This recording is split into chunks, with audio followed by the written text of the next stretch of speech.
Hello my dear students, कैसे हैं आप। उम्मीद करता हूं कि आप एकदम चुस्त दुरुस्त और तंदुरुस्त होंगे। और मैं हूं आपका अपना विनीत कौशिक और आप देख रहे हैं हम सबका अपना चैनल डाइवर्स फिजिक्स।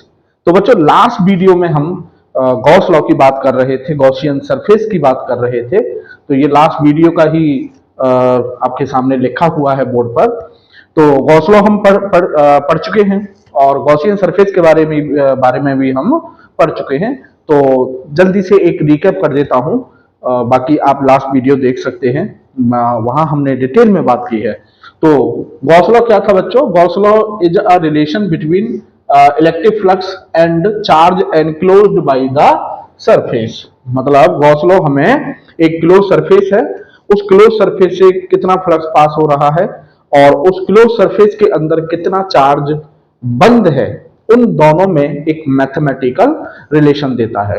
और गॉस लॉ का जो स्टेटमेंट था बच्चों वो था, according to this law the total electric flux passing through a close surface is equal to 1 upon epsilon naught times of total charge enclosed by that surface. तो बच्चों यहां पर खास बात यह है कि गॉस लॉ अप्लाई जब होगा, गॉस लॉ जब अप्लाई होगा तो वो एक क्लोज्ड सरफेस के ऊपर ही अप्लाई होगा।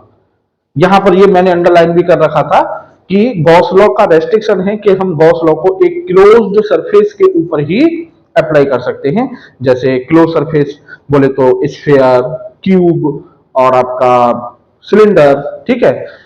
तो ये आपका गॉस लॉ का मैथमेटिकल फॉर्म है। फाई ई मतलब टोटल फ्लक्स या टोटल फ्लक्स इक्वल होता है ई डॉट डी ए के। और इस इंटीग्रेशन में ये जो सर्किल होता है, इस इंटीग्रेशन में ये जो सर्किल होता है, ये आपका इंडिकेट करता था integration is taken over a closed surface. Circle क्या शो करता है बच्चों? Integration over a closed surface. मतलब ये जो इंटीग्रेशन लिया जा रहा है ये एक क्लोज्ड सरफेस के ऊपर लिया जा रहा है। And phi is equal to integration E dot D equal होता है किसके? Q in upon epsilon naught के। अब क्यू इन क्या है? Q in total charge enclosed by the close surface. Close surface के अंदर जितना टोटल चार्ज है ये वो था। तो ये सारी बातें हम लास्ट वीडियो में कर चुके हैं, मैं इसको रिपीट नहीं करना चाहता। अगर कोई आप में से बच्चा ऐसा है जिसने लास्ट वीडियो को नहीं देखा है तो वो लास्ट वीडियो में लास्ट में ही पार्ट है ये, तो आप उसको देख कर आए, ठीक है। तो आपका ये पॉइंट वहां पर अच्छे से क्लियर हो जाएगा, ठीक है। अब बच्चों बात थी गॉसियन सरफेस की कि हमारे पास एक चार्ज होगा और उस चार्ज को पहले हमें एक क्लोज सरफेस में बंद करना है, और इमेजिनरी क्लोज सरफेस, क्योंकि उसे हम एज्यूम करेंगे कि ये चार्ज है और इस चार्ज के अराउंड एक ये क्लोज्ड सरफेस है। तो वो एज्यूम्ड क्लोज सरफेस, वो इमेजिनरी क्लोज सरफेस जिसे हम ड्रॉ करते हैं अराउंड द चार्ज, उसको हम बोलते हैं गॉसियन सरफेस। और वो अलग अलग चार्ज के लिए अलग अलग हो सकता है। जैसे पॉइंट चार्ज के लिए स्फेरिकल होता है ना। लाइन चार्ज के लिए सिलिंड्रिकल होता है, स्फेरिकल चार्ज के लिए स्फेरिकल होता है, और शीट चार्ज के लिए हम क्यूब भी ले सकते हैं, क्यूबॉइड भी ले सकते हैं और सिलेंडर भी ले सकते हैं। क्लियर? ठीक है बच्चों। अब ये जो गॉसियन सरफेस है, ये मैंने लास्ट आपसे बात की थी कि गॉस की तरफ से ऐसा कोई रेस्ट्रिक्शन नहीं था कि आप पॉइंट चार्ज के लिए स्फेरिकल गॉसियन सरफेस ही लेंगे या लाइन चार्ज के लिए आप सिलिंड्रिकल गॉसियन सरफेस ही लेंगे। गॉस की तरफ से ऐसा कोई रेस्ट्रिक्शन नहीं था। मतलब गॉस के अकॉर्डिंग आप किसी भी चार्ज को किसी भी शेप के क्लोज सरफेस में बंद कर सकते हैं। तो फिर एक बच्चे ने मुझसे पूछा कि तो सर फिर हम ये स्पेसिफाई क्यों कर रहे हैं कि पॉइंट चार्ज के लिए हम स्फेरिकल ही लेंगे, लाइन चार्ज के लिए हम सिलिंड्रिकल ही लेंगे। तो बच्चों अब मैं आपको इस पॉइंट को क्लियर करने जा रहा हूं कि हम रैंडमली किसी भी शेप का गॉसियन सरफेस सेलेक्ट क्यों नहीं कर सकते, क्या दिक्कत आ जाएगी, वो दिक्कत क्या आएगी अब मैं वो क्लियर करने वाला हूं। ठीक है बच्चों, तो करते हैं उस दिक्कत को दूर। तो बच्चों अब देखते हैं हम कि अगर हम कोई रैंडमली क्लोज सरफेस ले लेते हैं तो क्या दिक्कत आ सकती है। तो ये एक बच्चों पॉइंट चार्ज है और इस पॉइंट चार्ज के अराउंड मैंने एक क्लोज सरफेस लिया क्यूबॉइड, ठीक है। और ये जो आपका चार्ज है पॉइंट चार्ज, ये इस क्यूबॉइड के सेंटर पर है, ठीक है बच्चों, क्योंकि ये कीवर्ड है, ठीक है, क्यूब नहीं है, कीवर्ड है, ठीक है। तो कीवर्ड है तो इसका मतलब ये और ये जो साइड है दोनों अनइक्वल होंगी, जाहिर सी बात है। तो यहां से ये डिस्टेंस और यहां से ये डिस्टेंस दोनों अलग अलग होंगी। तो कहने का मतलब अगर इस वाले फेस पर इलेक्ट्रिक फील्ड की वैल्यू सपोज E1 है, तो इस वाले फेस पर इलेक्ट्रिक फील्ड की वैल्यू E2 होगी। तो पहली दिक्कत तो ये हो गई कि अलग अलग सरफेसेज पर इलेक्ट्रिक फील्ड की वैल्यू अलग अलग होगी, ठीक है। दूसरी चीज, पॉजिटिव चार्ज के लिए हम जानते हैं कि जो इलेक्ट्रिक फील्ड है वो रेडियली आउटवर्ड होता है। तो ये radially outward in all directions, ऐसे भी जाएगा, ऐसे भी जाएगा, ऐसे भी जाएगा और ऐसे भी जाएगा, ठीक है बच्चों।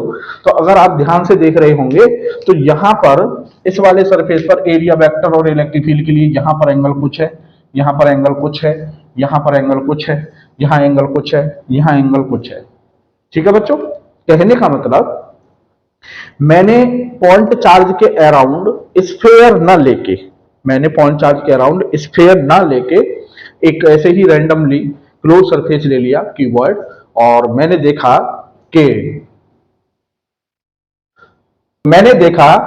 कि रैंडम क्लोज सरफेस लेने से क्या क्या समस्या आई कि अलग अलग सरफेस पर इलेक्ट्रिक फील्ड की वैल्यू अलग थी। तो जो फॉर्मूला था मेरा इन फ्लक्स का, phi E is equal to integration E dot D A, तो जब मैं इसको खोलूंगा तो integration E D A cos theta.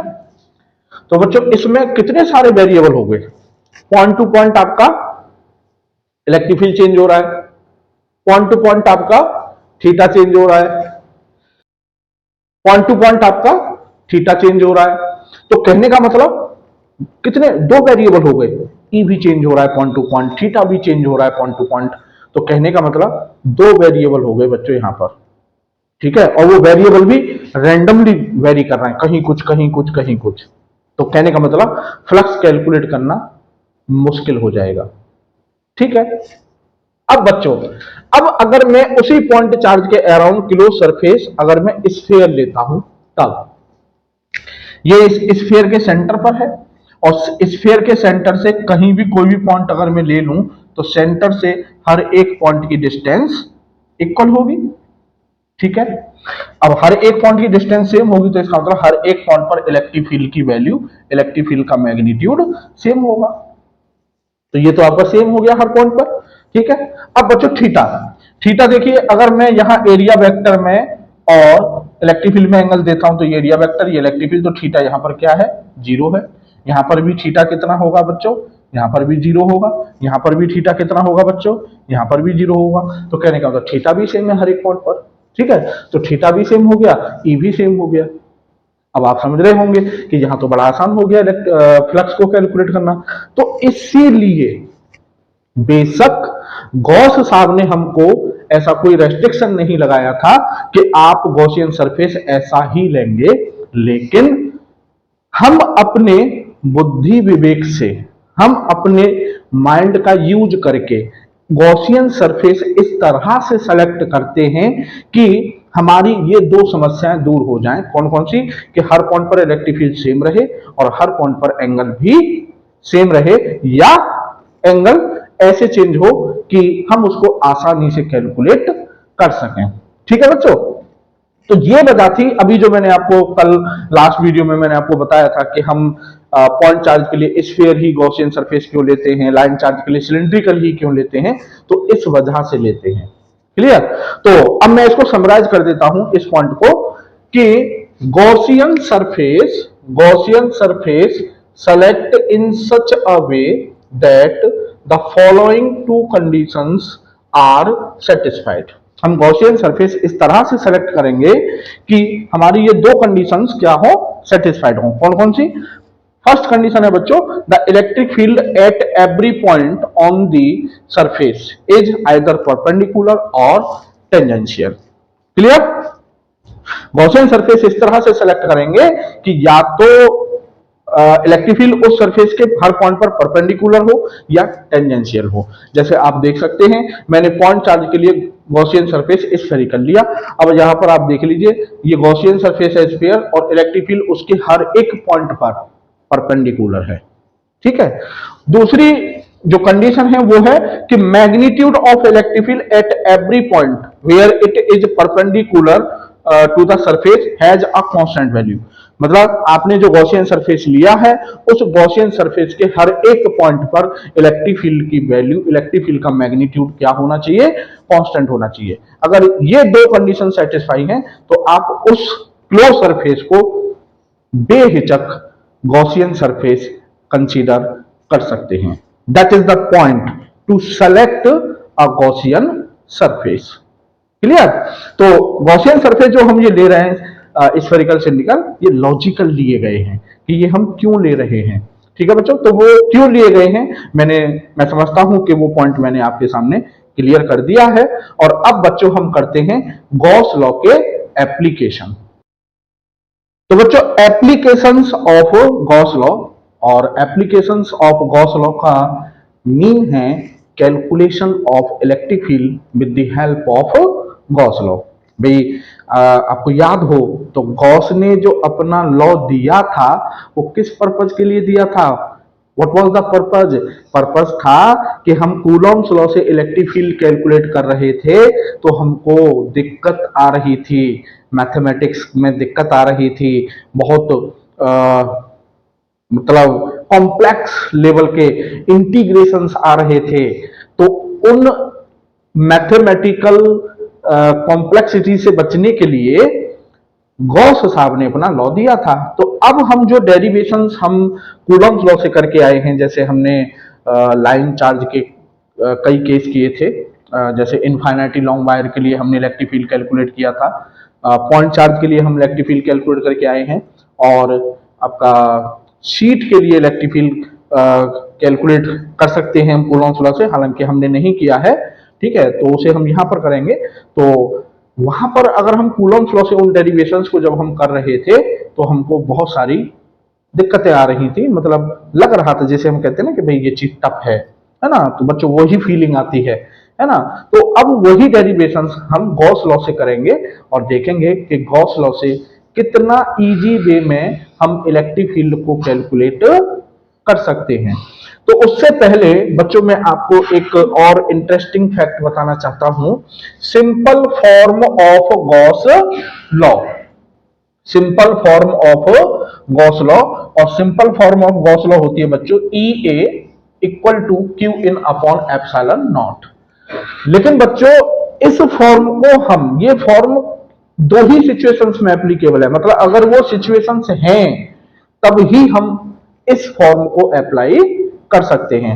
और वो दो सिचुएशंस क्या है बच्चों? पहली सिचुएशन है जो मैं अभी आपको बता चुका हूं, वही दो कंडीशंस हैं कि इलेक्ट्रिक फील्ड गॉसियन सरफेस के या तो हर पॉइंट पर पैरेलल होना चाहिए या परपेंडिकुलर होना चाहिए।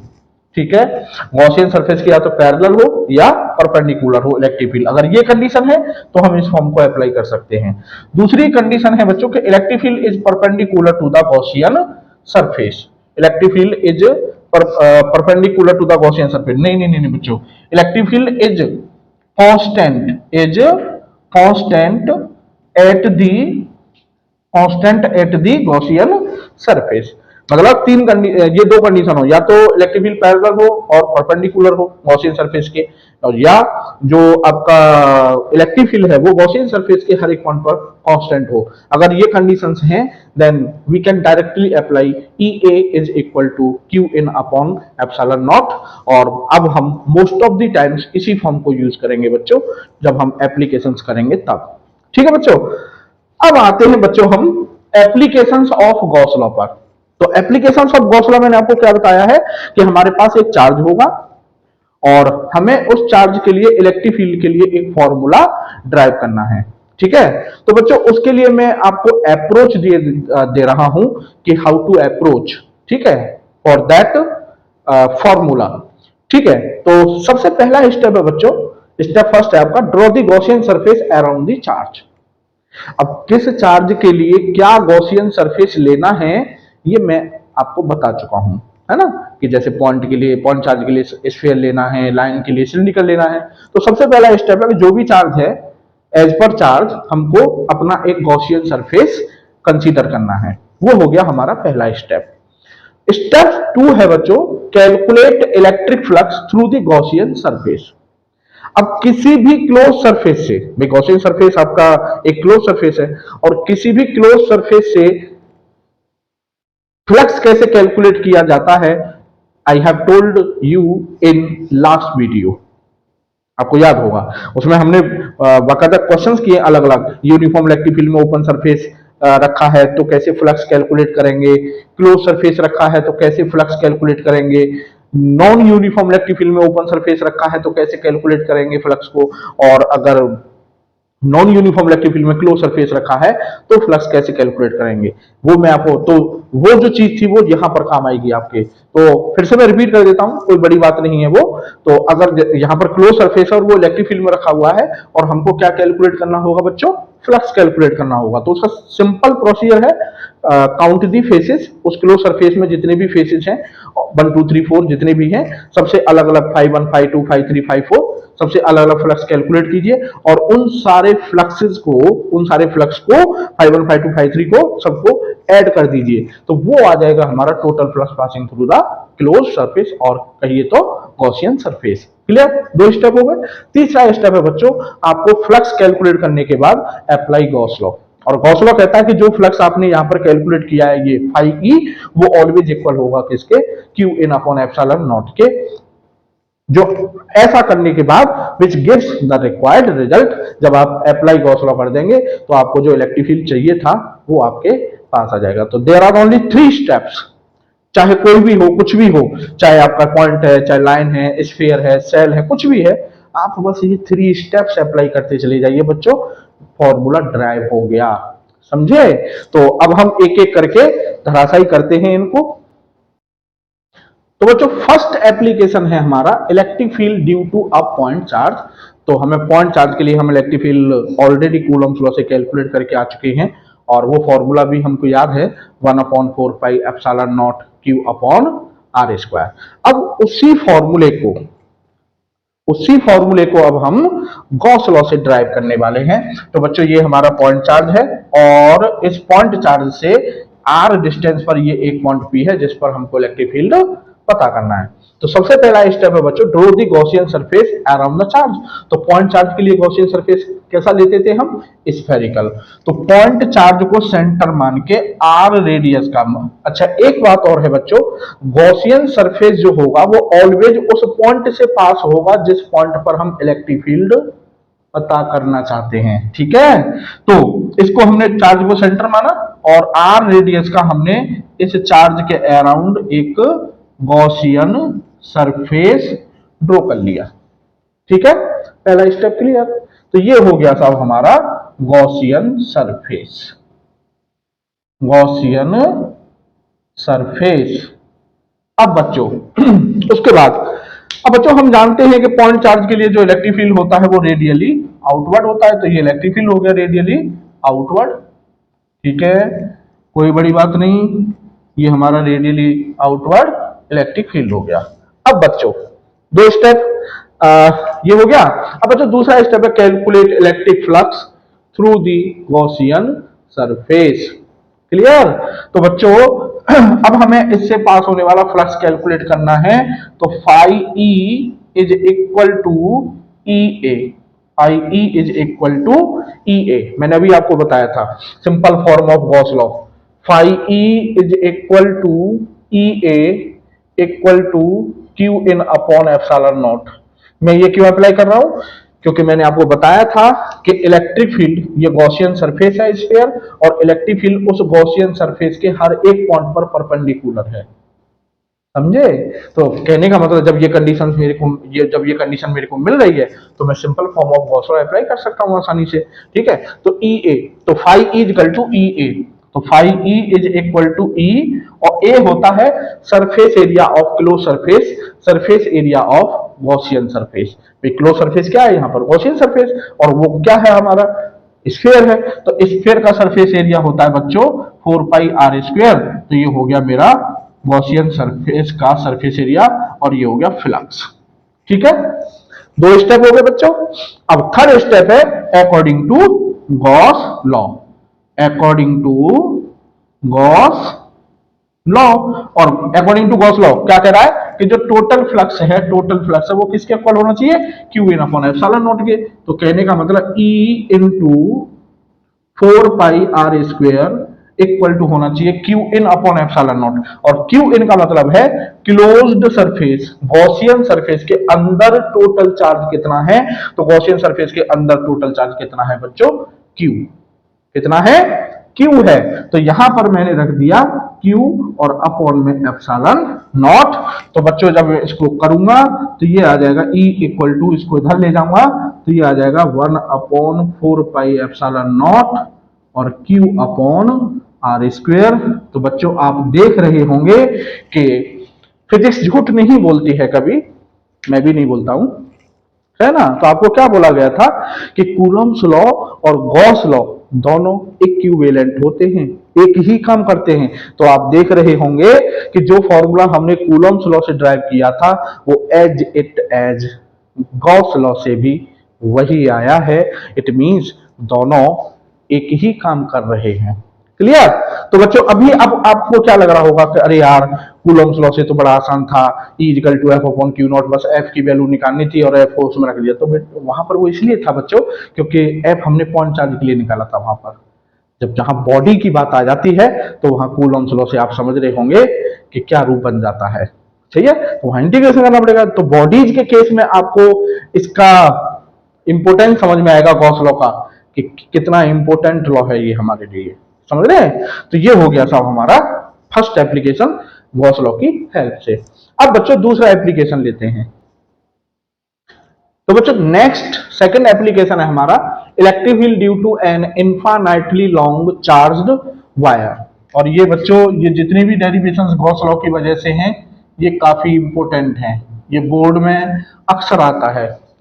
आप देखेंगे लास्ट ईयर्स के एग्जाम पेपर्स तो आप देखेंगे कि कोई 4-5 डेरिवेशंस हैं गॉस लॉ से, तो इनमें से कोई एक हर बार आता है। कभी इनफाइनाइटली लॉन्ग वायर वाला आ जाएगा, कभी शीट वाला आ जाएगा, कभी स्फेरिकल सेल वाला आ जाएगा। तो इनमें से कोई एक न एक आता ही है। तो ये बोर्ड के एग्जाम के पॉइंट ऑफ व्यू से बहुत इंपॉर्टेंट डेरिवेशंस हो रहे हैं, तो आप इनको अच्छे से करिएगा। ठीक है। तो बच्चों ये एक इनफाइनाइटली लॉन्ग वायर है और इस इनफाइनाइटली लॉन्ग वायर के लिए हम इलेक्ट्रिक फील्ड के लिए फॉर्मूला ऑलरेडी कूलम्ब्स लॉ से ड्राइव कर चुके हैं। और लाइन चार्ज के लिए, लाइन चार्ज के ऊपर काफी अच्छी लेंदी वीडियो बनाई है मैंने, आई थिंक 3 वीडियो है मेरी उसके ऊपर। तो ये वहां पर फॉर्मूला हमने कूलम्ब्स लॉ से ड्राइव किया हुआ है। और आपको गॉस लॉ की अगर बाकी इंपोर्टेंस समझनी है तो एक बार आप उस वीडियो में इस डेरिवेशन को जरूर देखें, जिससे आपको ये पता चल जाए कि अरे यार गॉस लॉ तो बड़ा वाकई गजब का लॉ है और इसने तो जो काम कूलम्ब्स लॉ बड़ा घुमा फिरा के और बहुत अच्छे लेवल से इंटीग्रेशन लेके चल रहा था और इसने तो उस डेरिवेशन को चुटकी में कर दिया। तो आपको समझ में आएगा, मतलब वो चीज फील होगी।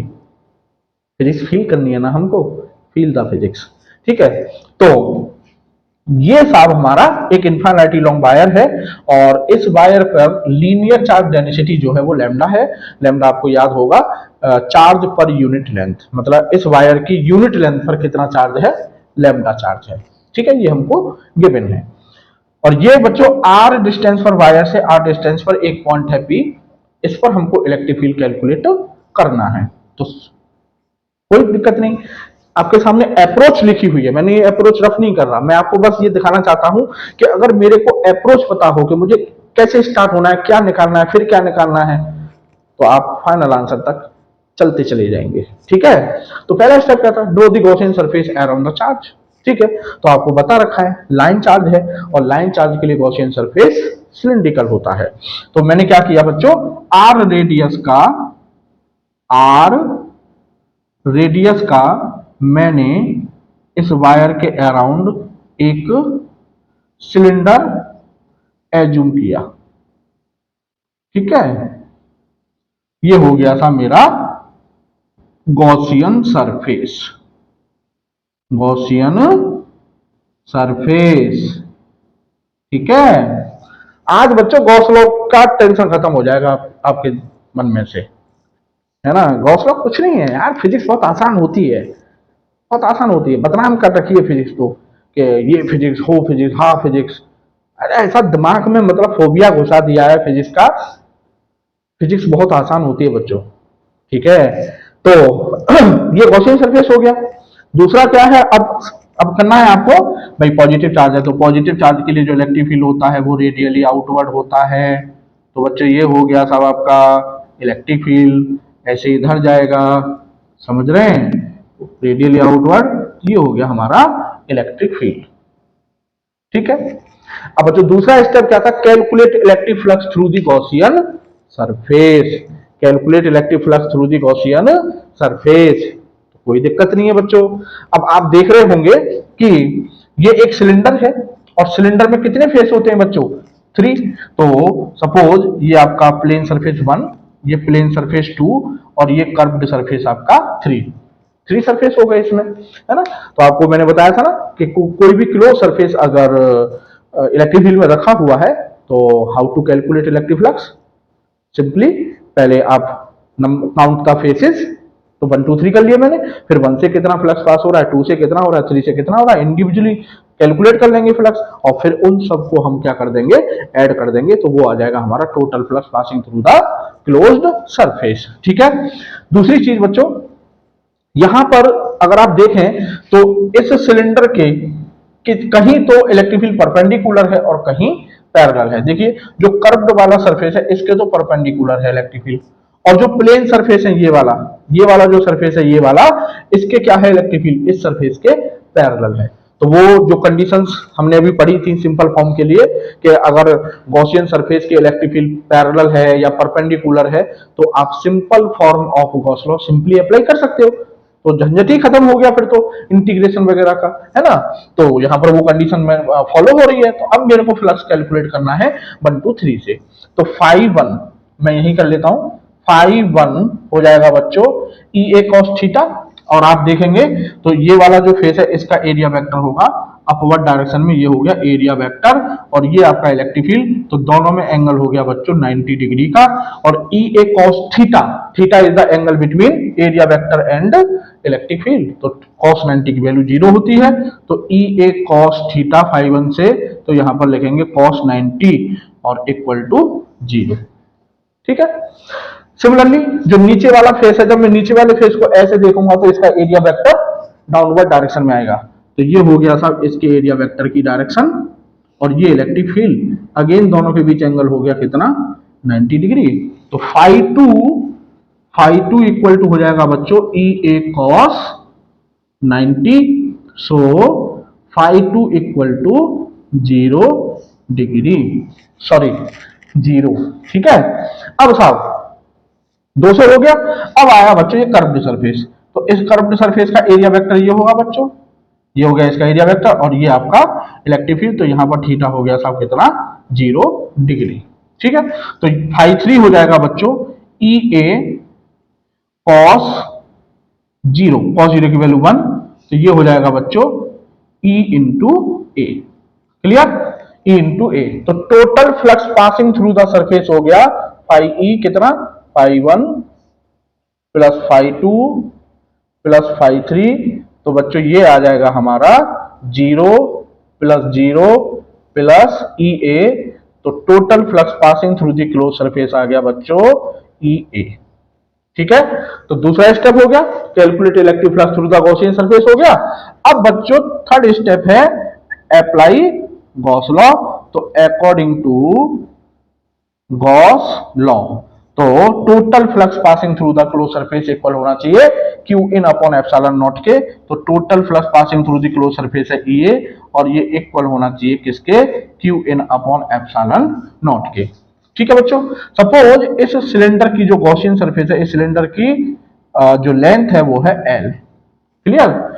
तो बच्चों अब यहां पर देखिए ध्यान देना है, एक एक कॉन्सेप्ट जब क्लियर होती है ना बच्चों हमारी, तो चीजों को करने में बड़ा मजा आता है, क्योंकि वो समझ में आती हैं फिर हमारे कि अच्छा ये ऐसा इसीलिए हुआ है, अच्छा ये ऐसे हो गया है, और जब ये होने लगता है ना कि यार ये कैसे हो गया, ये कैसे कर दिया, तो वो कब होता है जब आपका लास्ट कॉन्सेप्ट क्लियर नहीं है। तो लास्ट में हमने सारी चीजें क्लियर की हैं बच्चों।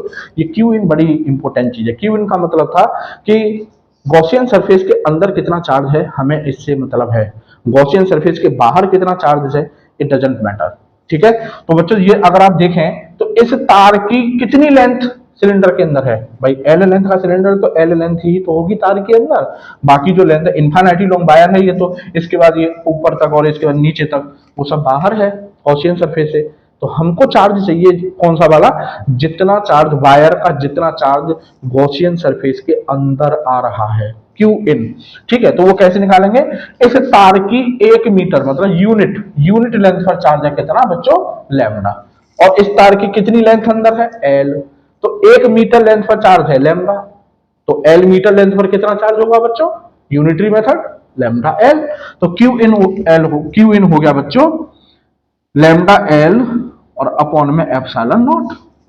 ठीक है, अब बच्चों ए क्या है, ये उस सरफेस का एरिया है जिस सरफेस से फ्लक्स पास हो रहा है। तो इन तीनों में 1 2 3 में कौन से पास हो रहा है, 3 से, मतलब जो सिलेंडर का कर्व्ड सरफेस है ये उसका सरफेस एरिया है। तो सिलेंडर के कर्व्ड सरफेस का सरफेस एरिया होता है 2πr h, और h कितनी है यहाँ पे बच्चों, l है, तो equal to lambda L upon epsilon naught, l से l कैंसिल हो गई बच्चों, फॉर्मूला आपके सामने आ गया lambda upon 2 pi epsilon naught r। तो बच्चों ये आ गया आपका इन्फिनिटी लॉन्ग वायर के लिए इलेक्ट्रिक फील्ड के लिए फॉर्मूला, जिसको हम ऑलरेडी कूलॉम्स लॉ से ड्राइव करके आ चुके हैं। ठीक है बच्चों, तो इलेक्ट्रिक फील्ड का जो फॉर्मूला आया ये आर पर डिपेंड कर रहा है बच्चों इन्फिनिटी लॉन्ग वायर के लिए। और मैंने आपको ये बात कई बार बताई है कि अगर किसी भी चार्ज का इलेक्ट्रिक फील्ड डिस्टेंस पर डिपेंड कर रहा है तो वो नॉन यूनिफॉर्म इलेक्ट्रिक फील्ड है। तो इन्फिनिटी लॉन्ग वायर का जो इलेक्ट्रिक फील्ड होगा वो कैसा होगा बच्चों, नॉन यूनिफॉर्म। ठीक है बच्चों, तो मैं समझता हूं कि ये आपके अच्छे से समझ में आ गया होगा। कुछ नहीं करना है, मैं बार बार कह रहा हूं कुछ नहीं करना है, ये 3 स्टेप फॉलो कर देने हैं, फाइनल फॉर्मूला आपके पास होगा। तो नेक्स्ट एप्लीकेशन देखते हैं। तो बच्चों थर्ड एप्लीकेशन है, ये भी इंपॉर्टेंट है बोर्ड के पॉइंट ऑफ व्यू से और एग्जाम के पॉइंट ऑफ। देखिए बच्चों जो भी चीज हम बोर्ड में पढ़ते हैं वो कॉम्पिटेटिव पॉइंट ऑफ व्यू से तो वो तो हर चीज इंपॉर्टेंट है ही, है ना, लेकिन कई चीजें ऐसी होती हैं जो कॉम्पिटेटिव लेवल की होती हैं और उसको हम बोर्ड लेवल पर स्किप कर देते हैं, है ना।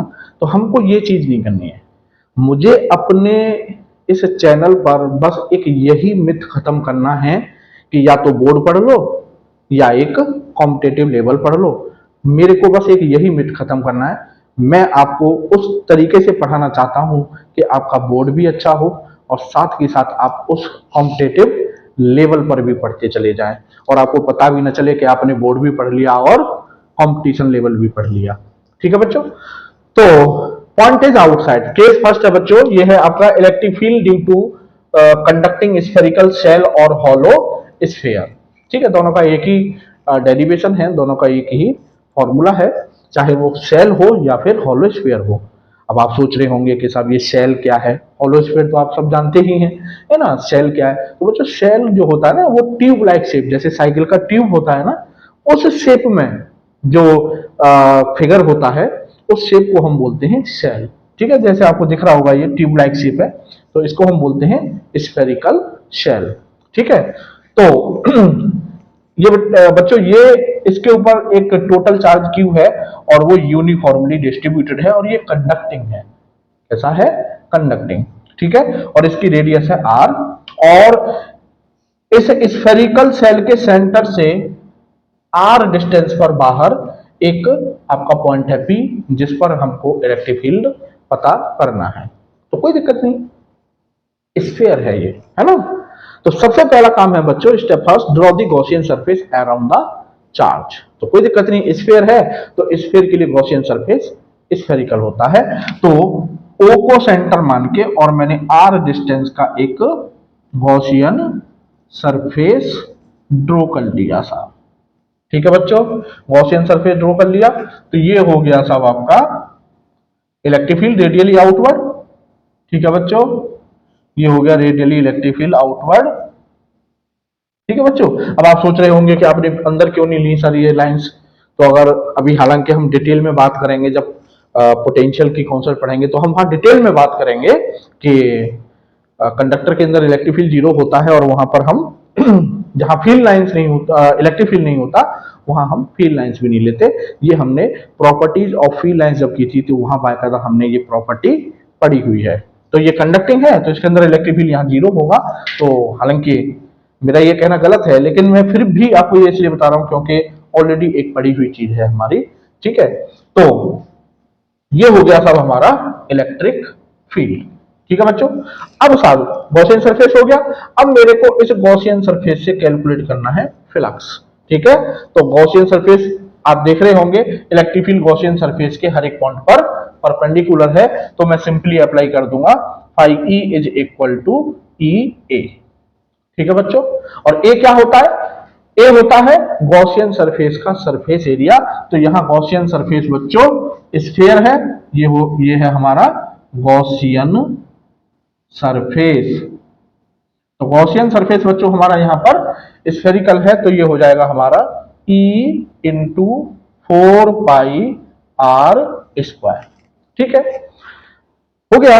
अब अकॉर्डिंग टू गॉस लॉ, तो अकॉर्डिंग टू गॉस लॉ हमारा जो total flux passing through close surface है मतलब E इंटू 4 पाई r स्क्वायर बच्चों हो जाएगा क्या? Q in upon epsilon naught. और क्यू इन गॉसियन सरफेस के अंदर टोटल चार्ज कितना बंद है ये बच्चों? क्यू। ठीक है, तो क्यू इन हो गया साहब हमारा क्यू और अपॉन में एप्सिलॉन नॉट। लो जी, फॉर्मूला आ गया आपके पास 1/4 पाई एप्सिलॉन नॉट और क्यू अपॉन आर स्क्वायर आ गया। ठीक है बच्चों, सिंपल स्टेप्स में कोई दिक्कत नहीं है ना। अब बच्चों अब आप देखें कितना फिजिक्स पढ़ने के लिए बच्चों एक बहुत अच्छा ऑब्जर्वर होना भी जरूरी है। अगर आप ऑब्जर्व कर रहे हो तो ये फॉर्मूला तो कुछ पढ़ा सा आ रहा है, ये तो हमने पढ़ा हुआ लग रहा है और अभी अभी ड्राइव भी किया था हमने सबसे पहला वाला फॉर्मूला पॉइंट चार्ज के लिए 1/4 पाई क्यू अपॉन आर स्क्वायर, है ना? बोलिए, होता था। तो अब बच्चा जरा देखना, ये एक पॉइंट चार्ज है क्यू और इससे आर डिस्टेंस पर आपका ये पॉइंट है पी। तो पॉइंट चार्ज के लिए इस पॉइंट पर इलेक्ट्रिक फील्ड होता था 1/4 pi epsilon naught Q upon R square होता था। ये होता था सा फॉर्मूला। तो इसका मतलब क्या हुआ बच्चों? ये फॉर्मूला सेम है। ये आर कहां से नापी गई है? पॉइंट से जहां चार्ज है। ठीक है, और ये पॉइंट हो गया तो यहां पर ये पॉइंट और ये आपका सेंटर, इन दोनों के बीच की डिस्टेंस है ये आर और फॉर्मूला दोनों का सेम है। तो बच्चों मैथमेटिक्स बोलता है, मैथमेटिक्स कह रहा है कि भैया ये दोनों फॉर्मूले एक ही हैं। तो ये जो डिस्टेंस है ये दो पॉइंट के बीच की डिस्टेंस है ना। तो इसका मतलब, और वो दो पॉइंट क्या होते हैं? एक पॉइंट जिस पर इलेक्ट्रिक फील्ड हो निकालना हो और एक पॉइंट जिस पर चार्ज रखा हो। तो यहाँ तो ये पॉइंट है, यहाँ तो कोई चार्ज है नहीं भाई, चार्ज तो इसके सरफेस के ऊपर है ना। ठीक है, और अगर आप यहां से पॉइंट चार्ज से देखें तो आपको क्या पता चलेगा कि भाई एक पॉइंट पर चार्ज है और एक पॉइंट पर इलेक्ट्रिक फील्ड है। लेकिन यहाँ पर एक पॉइंट पर इलेक्ट्रिक फील्ड और दूसरे पॉइंट पर चार्ज नहीं है, तो ऐसा कैसे हो जाएगा? है ना। तो इन दोनों का जब हम कंपेरिजन करेंगे तो इसका मतलब spherical charge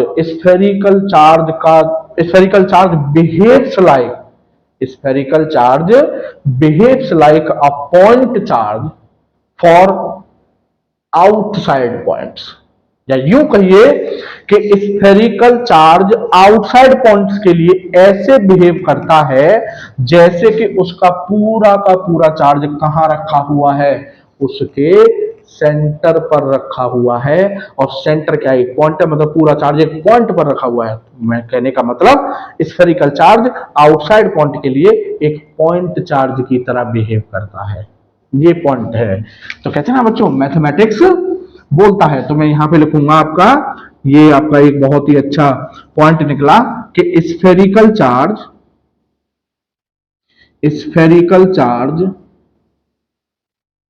behaves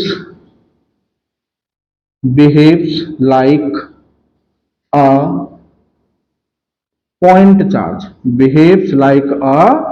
point charge for outside points, for outside points. तो ये पॉइंट बहुत गजब का निकला बच्चों।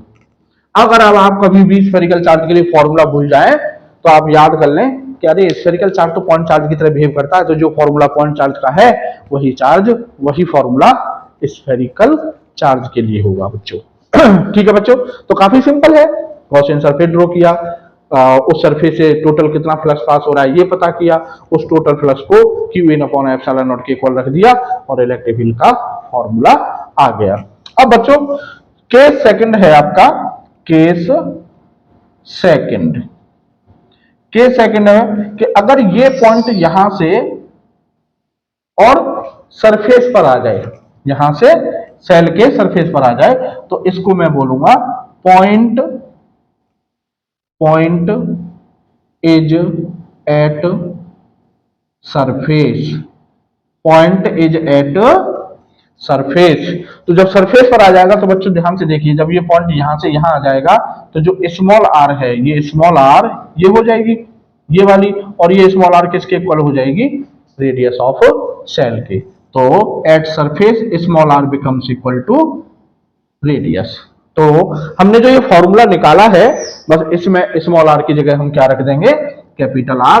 तो सरफेस पर फॉर्मूला हो जाएगा बच्चों E equal to 1/4πε0 Q upon capital R square.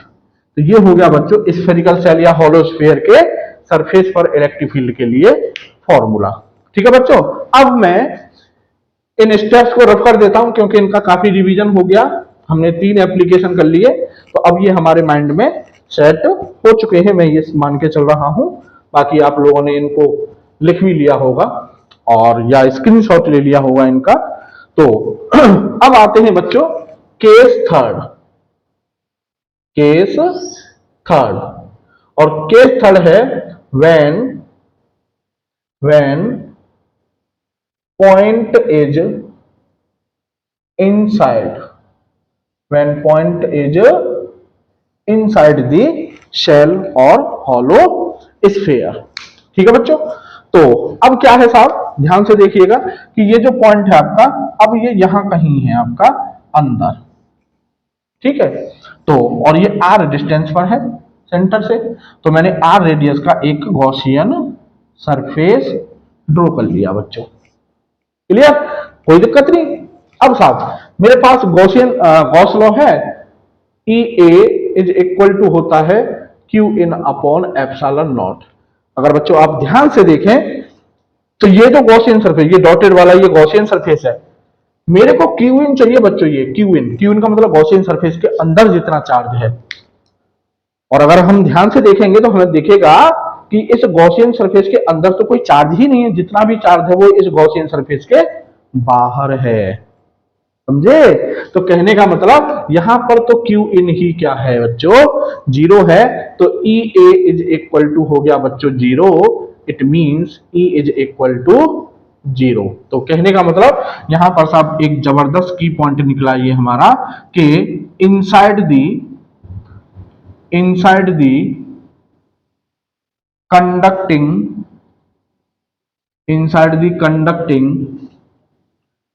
spherical shell or hollow sphere, conducting hollow sphere, electric field is zero। ठीक है बच्चों, तो ये काफी इंपॉर्टेंट डेरिवेशन है बोर्ड के पॉइंट ऑफ व्यू से और अक्सर आता है ये पूछने को। तो अब बच्चों हम इसका ग्राफ ड्रॉ करते हैं, ग्राफिकल रिप्रेजेंटेशन। ये जो हमने पूरी कहानी 3 स्टेप्स मींस 3 केस किए हैं, इन तीनों केस को हम ग्राफ पर कैसे रिप्रेजेंट करेंगे। और बच्चों बोर्ड्स में और कॉम्पिटिशंस में ये ग्राफ पूछा जाता है ना। तो अब जो ग्राफ है वो है हमारा ई वर्सेज, अगर मैं आप इसे कर लीजिए, आप स्क्रीनशॉट या जो भी करना चाह रहे हैं, आप लिखना चाह रहे हैं इसको लिख लीजिए। मैं यहां बताना चाहता हूं इस ग्राफ को क्योंकि ज्यादा अच्छा इंसाइट बनेगा, ज्यादा अच्छा समझ में आएगा आपके। तो मैं समझता हूं ये आपने लिख लिया होगा, तो मैं इसको अब रफ कर देता हूं, ठीक है।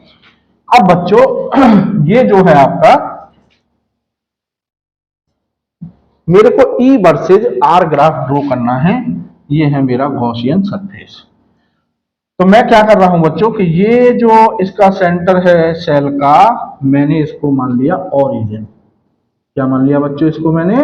ओरिजिन। ये आर और ये मेरा बाई एक्सिस पर ले लिया मैंने ई, और ये हो गया स्फीयर का सेंटर जो है मैंने मान लिया ओरिजिन। ठीक है।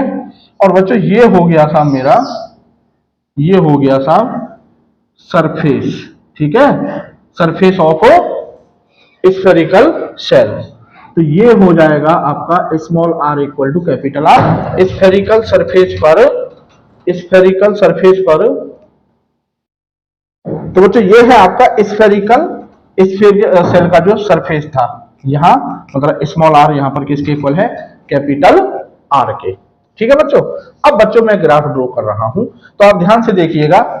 ये सेंटर ओरिजिन है, ओरिजिन से जब मैं सेंटर से जब मैं सरफेस के लिए चल रहा हूं, यहां से यहां, यहां से यहां, यहां से यहां, तो मैं सेल के अंदर हूं।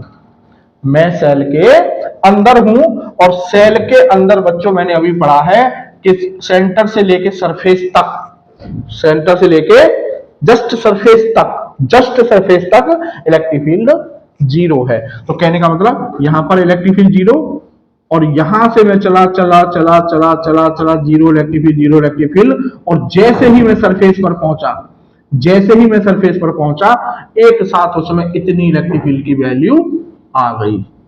क्लियर? तो ये एक साथ उछाल लिया इलेक्ट्रिक फील्ड ने, एक साथ वैल्यू जीरो से कितनी हो गई?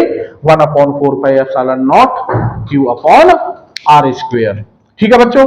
अब सरफेस से आगे जब मैं यहां से इधर चलूंगा, तो मैं सेल के बाहर पहुंच गया, और सेल के बाहर इलेक्ट्रिक फील्ड में और आर में रिलेशन है E is inversely proportional to R square. E is inversely proportional to R square. कहने का मतलब फॉर एनी इनवर्स रिलेशन, आपको बच्चों हो सकता है इतनी जानकारी होगी क्योंकि ग्राफ तो 11th में भी पढ़ाए जाते हैं। फॉर एनी इनवर्स रिलेशन, अगर दो फिजिकल क्वांटिटीज में इनवर्स रिलेशन है, तो जो ग्राफ होता है वो ऑलवेज रेक्टेंगुलर हाइपरबोला होता है बच्चों। तो ये आपका, इसको हम बोलते हैं रेक्टेंगुलर हाइपरबोला।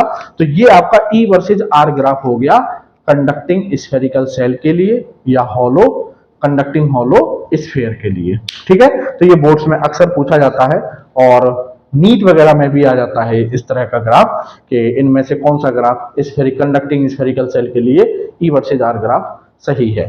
ठीक है बच्चों। तो ये आपका एप्लीकेशन थर्ड कंप्लीट हुआ, और अब बढ़ते हैं नेक्स्ट एप्लीकेशन पर। तो बच्चों नेक्स्ट एप्लीकेशन है fourth, electric field due to non conducting sphere.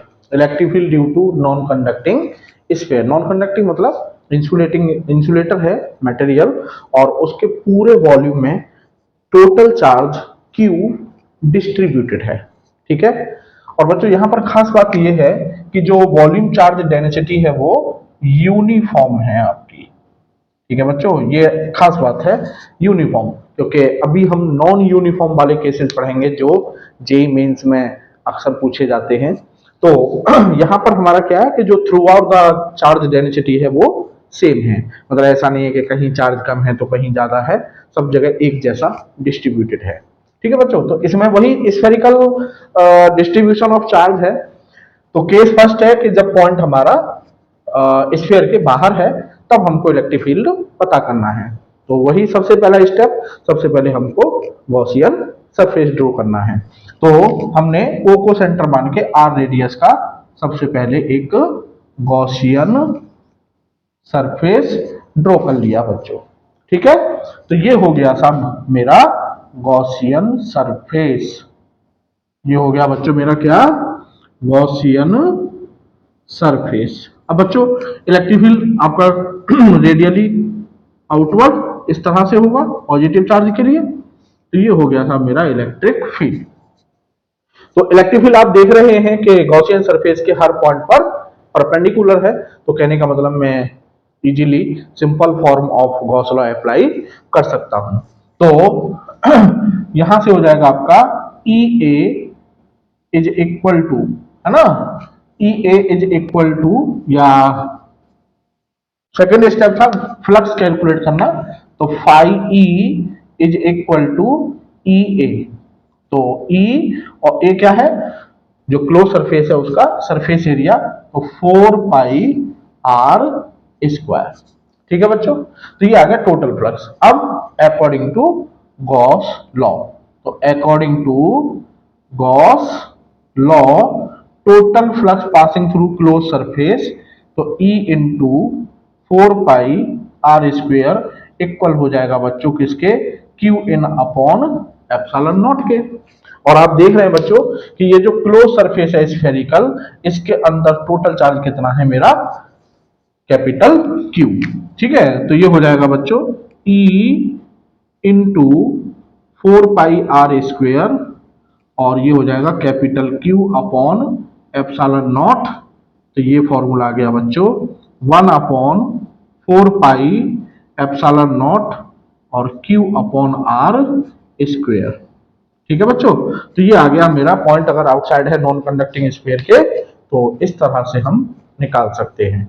अब बच्चों इसको मैं चार्ज डेंसिटी की फॉर्म में भी लिख सकता हूं। तो in terms of charge density कैसे लिखेंगे बच्चों, हम जानते हैं रो होता है आपका Q upon V, rho equal to Q upon V, total charge upon total volume. तो यहां से ये हो जाएगा आपका Q equal to rho B, तो Q इक्वल टू रो और V क्या हो जाएगा बच्चों 4 अपॉन 3 पाई आर क्यूब कैपिटल, है ना, टोटल एरिया वॉल्यूम स्फीयर का। तो स्फीयर की रेडियस है कैपिटल आर, तो स्फीयर का टोटल वॉल्यूम हो जाएगा 4 अपॉन 3 पाई आर क्यूब। तो टोटल चार्ज हो गया बच्चों ये, तो Q की जगह हम रख देंगे ये, तो E की वैल्यू हो जाएगी 1 अपॉन 4 पाई एप्सिलॉन नॉट, और Q की जगह मैंने रख दिया बच्चों रो 4 पाई आर क्यूब और upon 4 pi epsilon naught 3 R square.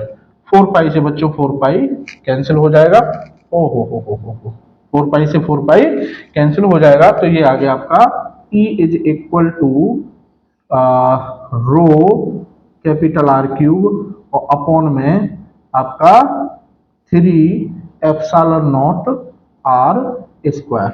ये आ जाएगा बच्चों in terms of charge density. ठीक है बच्चों। अब साहब केस सेकंड है बच्चों, केस सेकंड है when point is at surface, when point is at surface. तो यहां पर आप समझ गए होंगे स्मॉल आर की जगह जस्ट क्या रख देंगे हम, कैपिटल आर। तो इलेक्ट्रिक फील्ड के लिए फॉर्मूला आ जाएगा बच्चों 1 upon 4 pi epsilon naught Q upon capital R square.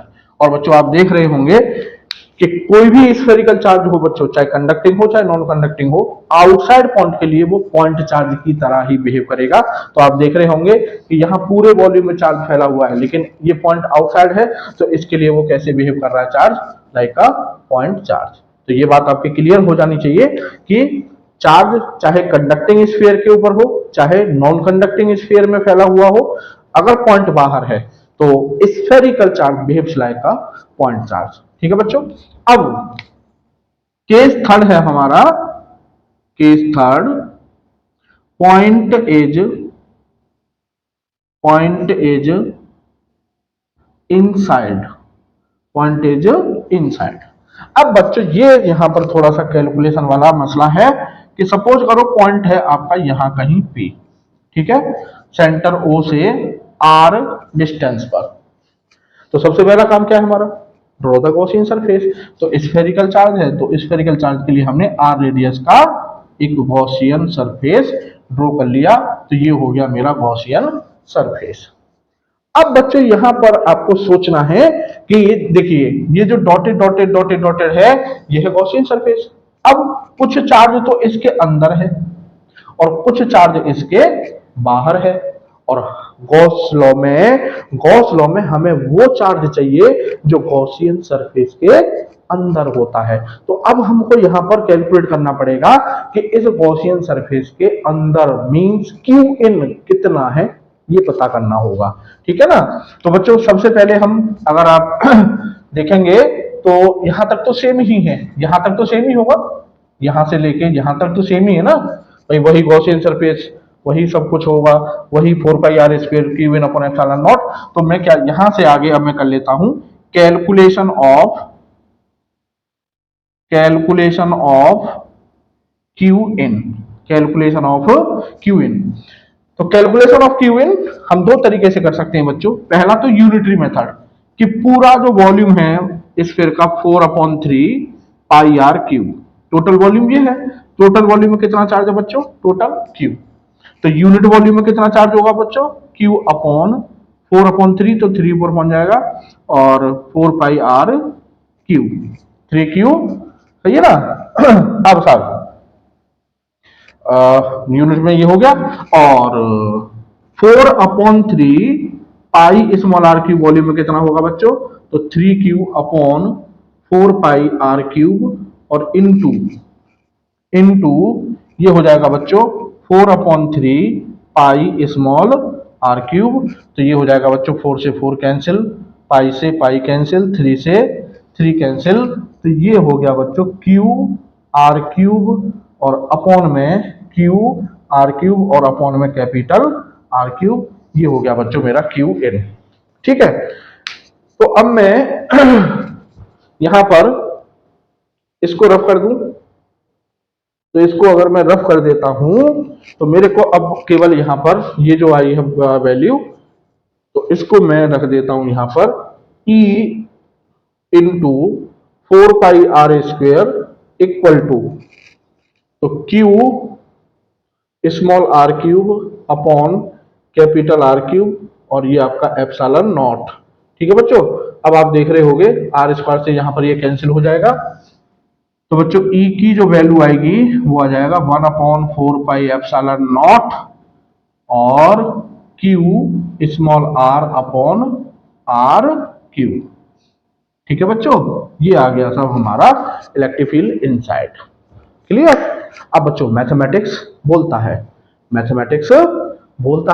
और मैथमेटिक्स क्या कह रहा है बच्चों कि ये चीज हमारा कांस्टेंट, ये टोटल चार्ज कांस्टेंट, स्फीयर की रेडियस कांस्टेंट और r इज वेरिएबल। भाई मैं r को यहां भी ले सकता हूं, यहां भी मान सकता हूं, यहां भी मान सकता हूं, कहीं भी मान सकता हूं, तो r कहीं भी हो सकती है ना। तो आप देख रहे होंगे कि E is directly proportional to r। पहली बात, कितना गजब का पॉइंट निकला ये, है ना। E is directly proportional to r। दूसरी चीज, अब आप सोचिए कि अगर ये पॉइंट जो अंदर पॉइंट हमने ये माना था, अगर ये यहां से सेंटर पर आ जाए यहां पर, तो हम डिस्टेंस कहां से मेजर कर रहे हैं, सेंटर से। यहां से ये r, और अगर ये पॉइंट सेंटर पर आ गया तो r क्या हो जानी है, 0 हो जानी है। तो at centre r equal to 0, और r इक्वल टू 0 जब यहां पर रख दोगे तो E इक्वल टू 0 हो जाएगा।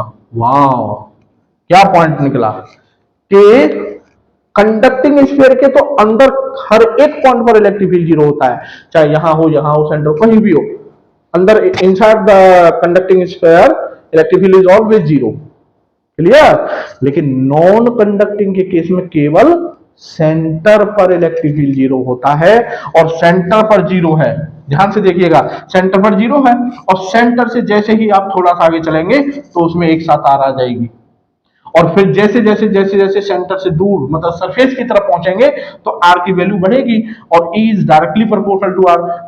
आर आपका जैसे जैसे बढ़ेगा इलेक्ट्रिक फील्ड आपका वैसे वैसे बढ़ेगा। कहने का मतलब आर मैक्सिमम कहां जाके हो जाएगा, स्मॉल आर कहां मैक्सिमम हो जाएगा, स्फीयर की रेडियस सरफेस पर। कहने का मतलब नॉन कंडक्टिंग स्फीयर के सरफेस पर इलेक्ट्रिक फील्ड मैक्सिमम होता है।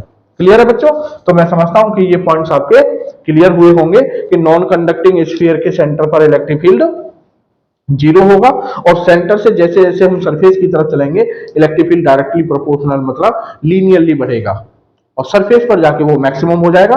और उसके बाद जब सरफेस से बाहर चलेंगे तो सरफेस से बाहर E is inversely proportional to r² है। कहने का मतलब इनवर्स रिलेशन है, फिर से इलेक्ट्रिक फील्ड क्या होने लगेगा, डिक्रीज होने लगेगा। तो अब बच्चों मेरे को E वर्सेस R ग्राफ बनाना है, नॉन कंडक्टिंग स्फीयर के लिए तो मैं कैसे बनाऊंगा ये देखिएगा। ठीक है, तो ये हो गया आपका E, ये हो गया आपका R, और ये हो गया सब आपका सेंटर। ठीक है, और ये हो गया सब नॉन कंडक्टिंग स्फीयर का सरफेस जिस पर r equal to small r equal to capital R है। तो बच्चों मैंने इसको दो रीजन में बांट दिया। ग्राफ का ये जो रीजन है यहां से लेके यहां तक, ये तो है नॉन कंडक्टिंग स्फीयर का इनसाइड पार्ट, और जो इधर वाला पार्ट है इस लाइन के वो है आउटसाइड पार्ट। ठीक है, तो बच्चों अब मेरे को यहाँ इसमें देखना है, ये अंदर हूं मैं, यहाँ स्फीयर के अंदर ये जो पोर्शन है यहाँ पर हूं। तो अंदर ई और आर में क्या रिलेशन है? इनसाइड। तो इनसाइड के लिए ई में और आर में रिलेशन है E is directly proportional to are.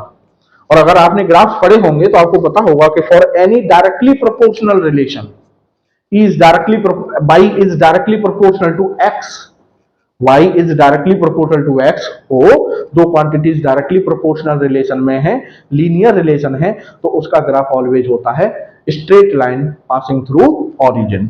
ठीक है, तो यहां से straight line passing through origin होगी सब ये अंदर, is directly proportional to r। अब ये पहुंच गए हम यहां पर सरफेस पर। अब सरफेस से जब इधर जाएंगे तो आउटसाइड, और आउटसाइड के लिए ई में और आर में रिलेशन है इनवर्स, और इनवर्स का मैंने आपको अभी बताया था कि for any inverse relation graph is always rectangular hyperbola. तो ये हो गया साहब आपका आउटसाइड पॉइंट के लिए। तो कहने का मतलब ये हो गया ग्राफ। ठीक है, तो ये आपका E वर्सेस R ग्राफ हो गया नॉन कंडक्टिंग स्फीयर के लिए। तो मैं समझता हूं कि ये आपके अच्छे से समझ में आया होगा। अब बढ़ते हैं बच्चों आगे। तो बच्चों लास्ट आपका एप्लीकेशन है electric field due to infinitely charged sheet. ठीक है, और सरफेस चार्ज डेंसिटी है शीट की सिग्मा, मतलब उसके यूनिट एरिया पर जो चार्ज है वो सिग्मा है। ठीक है, तो ये इनफाइनाइटली लार्ज शीट है बच्चों, और हमें इसके लिए ये पॉइंट है P जिस पर हमें इलेक्ट्रिक फील्ड पता करना है। तो सबसे पहला स्टेप क्या था? सबसे पहले हमको गॉसियन सरफेस लेना है। तो गॉसियन सरफेस बच्चों मैंने आपको बताया था कि शीट के केस में हम सिलेंडर भी ले सकते हैं, क्यूब भी ले सकते हैं, क्यूबॉइड भी ले सकते हैं, तो मैंने सिलेंडर ले लिया। तो ये एक सिलेंडर है। ठीक है, और इस सिलेंडर का ये आपका जो एरिया है, क्रॉस सेक्शन एरिया, ये कितना है? A है। तो कहने का मतलब सिलेंडर शीट के A एरिया को कट करते हुए जा रहा है, तो शीट का कितना एरिया सिलेंडर के अंदर आ रहा होगा? A। बाकी शीट सिलेंडर के मतलब गॉसियन सरफेस के बाहर है। ठीक है, तो ये मेरा हो गया बच्चों गॉसियन सरफेस। दूसरा स्टेप था कि उस गॉसियन सरफेस जो हमने सेलेक्ट किया है, उस गॉसियन सरफेस से कितना फ्लक्स पास हो रहा है टोटल, हमें ये कैलकुलेट करना है। तो सिलेंड्रिकल सरफेस है तो मैंने फेस काउंट किए तो 3, 1, 2 और एक आपका थर्ड जो है कर्व्ड सरफेस। अब बच्चों 1 के लिए इलेक्ट्रिक फील्ड में और एरिया वेक्टर में एंगल है आपका 0, तो 1 से जो फ्लक्स पास होगा EA cos 0 मतलब EA। 2 के लिए भी इलेक्ट्रिक फील्ड में और एरिया वेक्टर में एंगल कितना है बच्चों? 0 है, तो इससे भी कितना फ्लक्स पास होगा? EA। जो कर्व्ड सरफेस है, कर्व्ड सरफेस ये वाला जो सरफेस है सिलेंडर का, इसका एरिया वेक्टर अपवर्ड और इलेक्ट्रिक फील्ड आपका ये, तो एंगल हो गया ये आपका 90, तो cos 90 की वैल्यू 0। कहने का मतलब जो कर्व्ड सरफेस है उससे पास होने वाला फ्लक्स 0। तो total flux passing through the close surface हो गया आपका EA प्लस EA 2EA और वो 0, तो total flux passing through the close surface हो गया 2EA। अब according to Gauss law 2EA total flux equal होना चाहिए किसके? Q in upon epsilon naught. तो कितना एरिया अंदर है शीट का? A। यूनिट एरिया पर कितना चार्ज है? सिग्मा। तो A एरिया पर कितना चार्ज होगा शीट के? Sigma into A। तो Q इन हो गया सिग्मा इंटू A से A कैंसिल। तो बच्चों शीट चार्ज के लिए फॉर्मूला हो गया हमारा सिग्मा अपॉन 2 एप्सिलॉन नॉट। ठीक है बच्चों, और ऑब्जर्व करने वाली बात यह है बच्चों कि इस फॉर्मूले में पॉइंट की डिस्टेंस नहीं आ रही, पॉइंट की डिस्टेंस नहीं आ रही। इट मींस शीट चार्ज का जो इलेक्ट्रिक फील्ड होता है वो कैसा होगा? यूनिफॉर्म।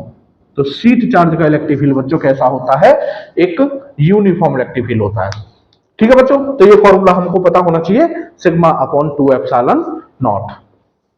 अब बच्चों आते हैं हम किस पर?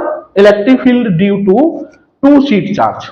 अभी एक शीट के लिए हम इलेक्ट्रिक फील्ड जानते हैं सिग्मा अपॉन 2 एप्सिलॉन नॉट, अब उसने कर दी 2 शीट। तो पूरी फिजिक्स एक जैसी होती है बच्चों। जब जो एक चार्ज के लिए फील्ड जानते हैं 2 के लिए पूछा जाए, 3 के लिए पूछा जाए तो क्या करते थे, पहले एक का फील्ड निकाला विद डायरेक्शन, फिर दूसरे का, फिर तीसरे का, और उन सब का वेक्टर सम लेते थे। तो यहाँ पर क्या है कि हम एक शीट का इलेक्ट्रिक फील्ड जानते हैं सिग्मा अपॉन 2 एप्सिलॉन नॉट। अब हमसे 2 का पूछ रहा है तो कोई दिक्कत नहीं, पहले एक शीट का इलेक्ट्रिक फील्ड निकालेंगे विद डायरेक्शन, फिर दूसरी का इलेक्ट्रिक फील्ड निकालेंगे विद डायरेक्शन, और उन दोनों फील्ड का हम वेक्टर सम ले लेंगे। तो electric field due to two sheet charge, case first है इसमें बच्चों, when two sheets are similarly charge, मतलब दोनों एक जैसे चार्ज हैं, पॉजिटिव पॉजिटिव या नेगेटिव नेगेटिव। तो मैंने मान लिया कि ये प्लस, इसकी चार्ज डेंसिटी है प्लस सिग्मा 1 और इसकी चार्ज डेंसिटी है प्लस सिग्मा 2, और 3 पॉइंट्स हैं पी क्यू आर। मुझे इन एक पॉइंट है दोनों प्लेट्स के बीच में, और एक पॉइंट है यहाँ लेफ्ट साइड में और बाहर, और एक पॉइंट है राइट साइड में बाहर, ठीक है।